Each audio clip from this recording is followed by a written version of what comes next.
yun, good afternoon mga kanters. Bali, mapagpalang araw po sa inyong lahat, kanter. Yan, yun lang umaraw dito sa amin, kanter. Yan, no? Umaraw. So, bago pong lahat, welcome po sa ating munting channel, mga kanter. Boy Tatira, Mix Vlog. Bali, hapon na. So, sa mga subscribers pala natin dyan, sa mga solid supporters, mga silent viewers, isang mapagpalang araw po sa inyong lahat, mga kanter. Sana po nasa buti kayong kalagayan, mga kanter. At sa mga ngayon pa lang pong papadpad dito sa ating munting channel, pa-subscribe naman dyan, kanter. So may itatakil tayo ng kanter na kasi marami pa rin nagtatanong patungkol sa bakit 2K na daw yung laman ng tangke, wala pa rin daw laman yung kanyang receiver. Itatakil natin ngayon, kanter, para at least makatulong naman tayo sa ating mga kanters dyan, lalo na sa mga baguhan, mga kanters. So, saglit lang, kanter, sisimulan na natin para matapos na yung ating explanation ngayon. Base lamang po sa aking sasabihin, mga kanter, ayon lamang sa aking mga experience. Wala po tayong pinag-aralan sa patungkol sa mga airguns PCP. Wala din tayong diploma patungkol sa paggawa ng mga airguns, kundi true experience lamang po, mga kanter. So i-share natin yung ating nalalaman. Mahirap naman kung sasarilihin natin kasi yun naman yung ng channel natin, yung talagang purpose niya, yung makatulong tayo sa mga airgunner natin dyan na ngayon pa lamang po makahawak ng mga PCP airguns. So sige, kanter, stay tuned. Re-reverse ko yung camera para makita nyo yung ating gagawin. I-explain ko sa iyo step by step sa inyo. So sige, kanter, stay tuned. So ito yan, kanter, bali sample na lang natin itong bago kong regulator. Ito, bali reserve ako ito, kanter, pala yung regulator na to. Yan, order ko pa sa Indonesia ito, kanter. Yan, hindi pa nagagamit to, kanter. So sample, gawin na natin sample nito. So sige, kanter, bali ito yung ating airgun, ito. So yan yung receiver, kanter, ba? Ito naman yung gauge ng receiver, ito.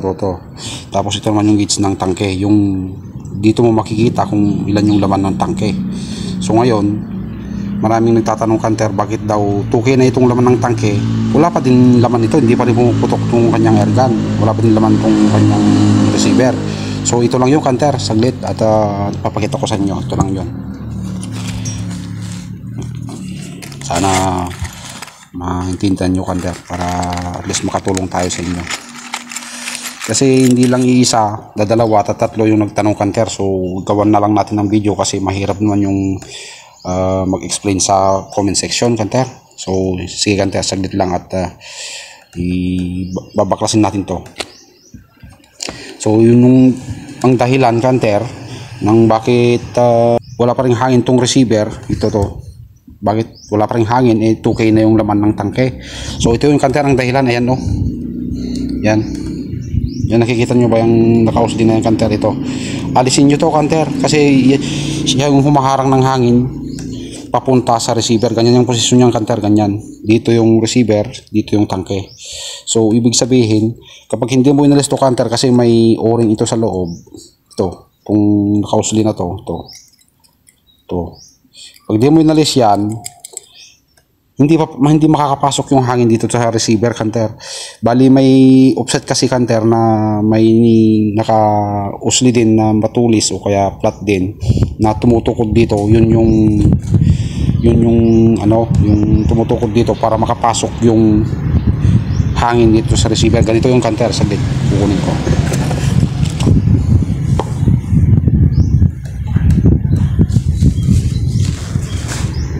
Ito yung, kanter, yung dating offset ni Nimrod natin. Ayan, kikita nyo ba, kanter? Ayan, yung nakausli na yun sa gitna. Ayan. Ito yung dating offset ni Nimrod, kanter, nung siya tube tank pa lang. So kapag sinalpak nyo yung, kanter, ayan, di ba meron yung nakausli na yan, tapos meron din yung nakausli na yun sa loob pa yun, sa may gitna. Ayan. Kita ba, kanter? Yan. Kapag sinalpak mo yan, siyempre tutukod yun, ganyan, tutukod yun, kanter, yung nakausli na yun Yun, sa may gitna na yon dito. So, itutulak niya. Kaya nakakapasok yung hangin papunta dito sa receiver. So, ngayon, pakita ko sa inyo, Kanter. Alisin nyo to, Kanter.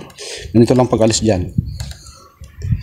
Kung diretso na tayo, Kanter, para at least hindi naman mahirapan yung mga Kanters natin dyan na ngayon pa lamang po makahawak ng PCP.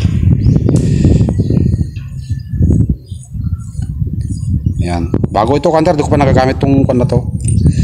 Ayan siya, Kanter. Oh. May spring pa ito eh. Ayan. Ayan, Kanter. Oh. Ganyan ang posisyon yan sa loob. Ito yung o-ring na pumipigil na makapasok yung hangin dito papunta sa receiver. So dapat, Kanter, kapag ka yung tawag nito, yung offset nyo is walang ganito, yan, yung nasa gitna na yan, nakausli yan, Kanter. Siguro di ko nakakamali, yung haba niyan ni 4mm. Siya yung tutukod ito dito, Kanter, para makapasok yung hangin dito sa receiver. So ngayon, kapag ka yung offset is walang ganito, walang ganyan, Kanter, yan, talagang hindi makakapasok yung hangin dito, Kanter, sa may receiver mo. So nagtataka ka bakit 2,000 o kaya 3,000 o basta may 2,000 o kaya kahit 1,000, Kanter, wala pa ring hangin itong receiver mo kasi hindi makakapasok. Yun nga, kasi meron ito. So payo ko sa mga Kanter natin dyan na ngayon pa lang po nakahawak ng airgun, tingnan nyo muna yung yung offset ninyo. Kung walang ganito sa loob, Kanter, yan, alisin nyo na lang ito, Kanter, para at least diretso yung hangin dito. Habang na-reach niya na yung kanyang output, halimbawa 1.8 yung output mo, na-reach niya na yung kanyang output, steady na siya doon, tapos ito ang tataas naman ngayon sa may tangke. Mag-iipon siya kahit hanggang 3,000, ganon. Ngayon, kung hindi nyo alisin at wala kayong ganyan, ang purpose lang naman kasi itong Kanter, kaya nilagay ito dito, ganyan, nakausli doon, dito. Purpose niyan, kahit baklasin mo kasi yan, Kanter, konti lang yung mababawas sa hangin. Baklasin mo dito, halimbawa, baklasin mo dyan, nakaganyan, di ba? Yan. Ganyan. So, kahit baklasin mo yung Kanter, dito yung sa may offset, yung laman na hangin nitong tangke, konti lang yung mababawas. Kasi meron ito. Ito, Kanter. Pero kapag yung offset mo walang ganyan, Kanter, talagang hindi makakapasok yung hangin. So kailangan alisin mo na lang. Alisin mo at hindi nun ito advisable na ilagay kung meron ganito yung mo, Kanter, yung offset mo. So pwedeng hindi mo na alisin. Pero kung wala namang ganyan, Kanter, yan yung nasa gitna na yan, alisin mo na para hindi masayang yung pagod mo sa pagbobomba. Halimbawa 2,000 o 3,000, ilang pump na ba yun? I-pump lang naman ang gamit natin. So dapat alisin mo yan, Kanter, para yung hangin diretso dito, pupunta agad dito. Pag na-reach na yung yung kanyang output na 1.8, ayan, pag na-reach niya na, may iwan na yan dyan, tapos yun ang tataas naman, yung kabila, yung sa tangke.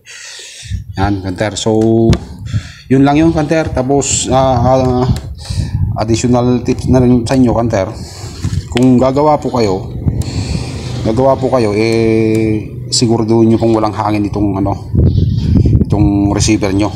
Sa mga mahilig mag-DIY dyan ng Kanter natin, mga Kanter, so sana po siguraduhin yung walang hangin ito, kasi delikado ito, Kanter. Hindi lang basta-basta ang laman ng hangin ito, Kanter. 1.8 PSI kamo na lang. Tapos ito, sabihin na lang 2.5 PSI. Ayan, malakas na hangin yun, Kanter, ang pwersa nun. So may papayo ko lang sa mga lalo sa mga baguhan, may mag-DIY, siguraduhin yung walang hangin to, Kanter. Tingnan nyo dito, iputok nyo kung ganon, o kaya ganyan nyo lang, tapos bitawan nyo, kikita naman, puputok naman kung may hangin yan, kahit kukunti puputok yan, Kanter. So additional na rin, Kanter, sa mga nagtatanong pa rin, kung halimbawa ganon nangyari, yung tulad na sinasabi ko kanina, ganun ang nangyari, yung yung walang hangin yung receiver, samantalang 2000 PSI na yung nandun sa may tangke, ayaw pa rin pumutok kasi wala kang hangin dito. Tapos gusto nyong baklasin ngayon, kanter, kasi wala kang hangin, di ba? Siyempre baklasin mo ulit. Ano kayo nangyari ka mo? Tapos baklasin mo ulit. Tapos problema nyo na naman kung paano nyo i-drain yung hangin dito, kanter, sa may tangke. Ito lang yung kanter. Yung dalawa na to. Pero ito kasi, kanter, yung 3K na yan nakakalagay yan. Kita ba? Yan, 3K. Dito yan sa receiver, kanter. Dito ang drain nya. Ito yung pwede kang mag-drain dito pala, kanter. Ito kasi yung parang fuse ng receiver, kanter. Kung halimbawa sobrahan mo yung hangin dito sa receiver, halimbawa pagpalagay natin 3K pero hindi yan naabot sa 3K, kanter, malamang bibitak ito pagka umabot ng 3K ito.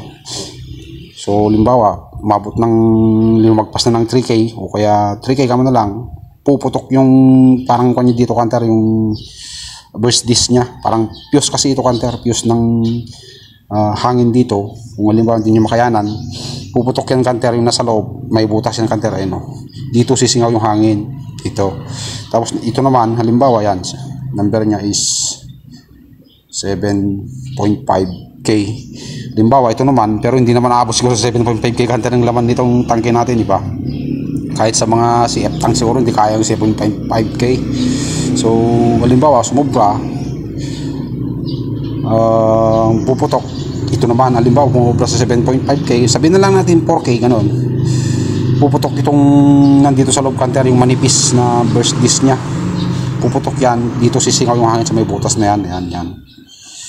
Tapos kapag ka naman, halimbawa problema mo nga 2K PSI na ito, kaya 2.5 PSI na yung laman ng tangke, tapos wala pa rin kwan ito, laman.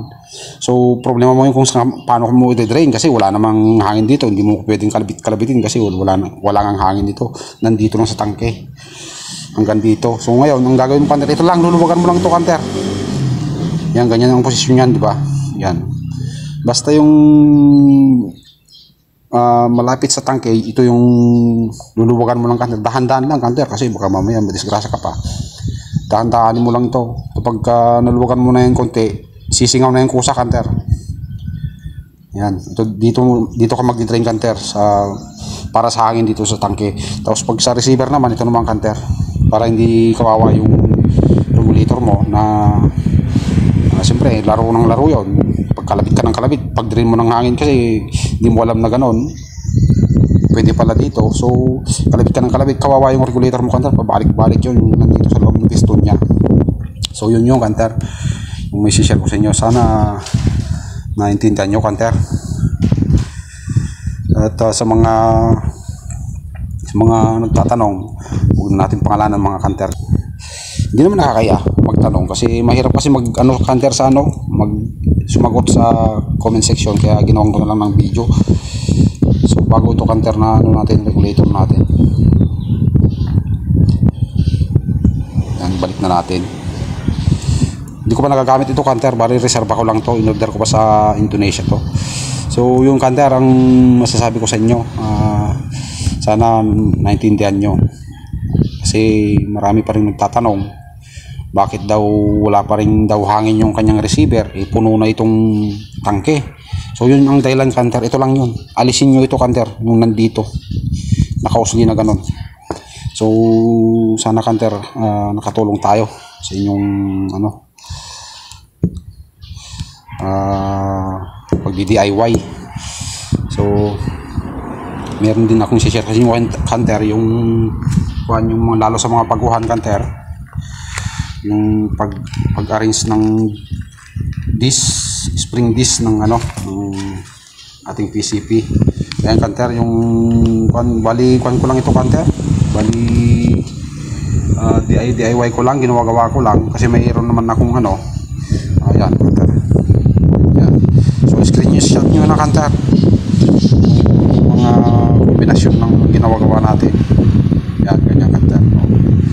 Sinulat ko lang sa papel para makita nyo kasi mahirap makita dito sa piston, kanter, Yan, ganyan, kanter, yung ayos. I-screenshot nyo na para may pagkagayaan naman kayo, lalong-lalo na sa mga baguhan pa lang sa PCP, kanter. Sa mga mahilig mag-DIY dyan, yan, i-screenshot nyo na para may pagkagayahan din kayo. Yan. yan kanter, tapos na ba?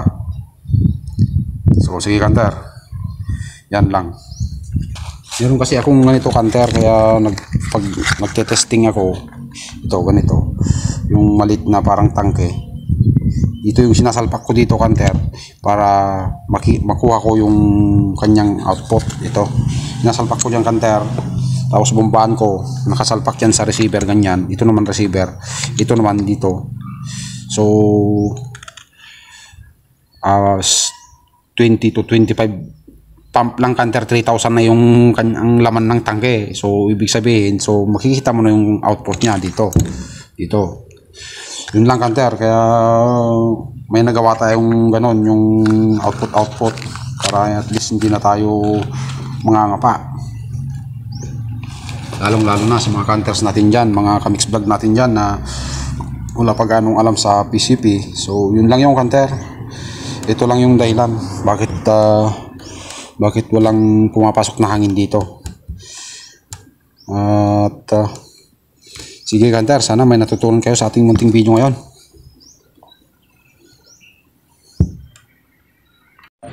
Patungkol pala kanter sa sa iba na ayaw galawin nito kasi takot itong mga parang tornilyo dito, yung boss disc, itong halimbawa gusto nyong i-train yung hangin, hindi yung kalabit ng kalabit.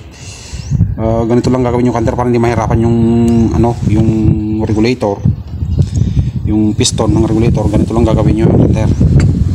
Yan kanter, kumuha kayo ng yung tawag nito, yung adjustable range, yung sa Ilocano yung katala. Ibit mo lang ganyan, tapos tulak mo lang pataas kanter, pa ganyan lang, pataas mo lang yan, so madidiin doon, so madidrain yung hangin. Yun lang kanter. So yan, sinimrad natin kanter, yan. Ito yung regulator natin kanter na bago. So sige kanter, maraming salamat sa inyo.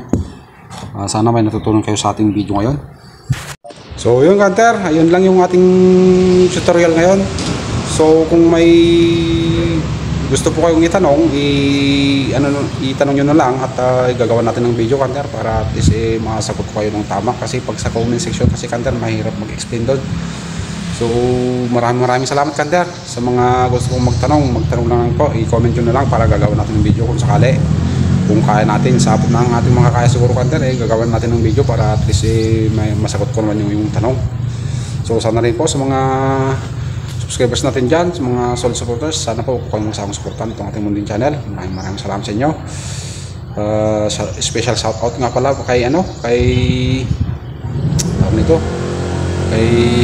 Alpados Mix Vlog, kay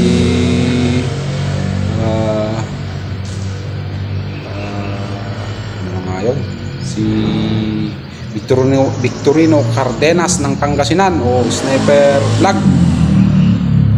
Sino pa nga ba yung iba? Sa susunod na lang kanter yung shoutout. Wala, hindi tayo nakapagsulat kanter. So sige kanter, maraming salamat ulit sa inyong lahat. God bless to all kanter. Sana po may natutunan kayo dito sa ating video ngayon.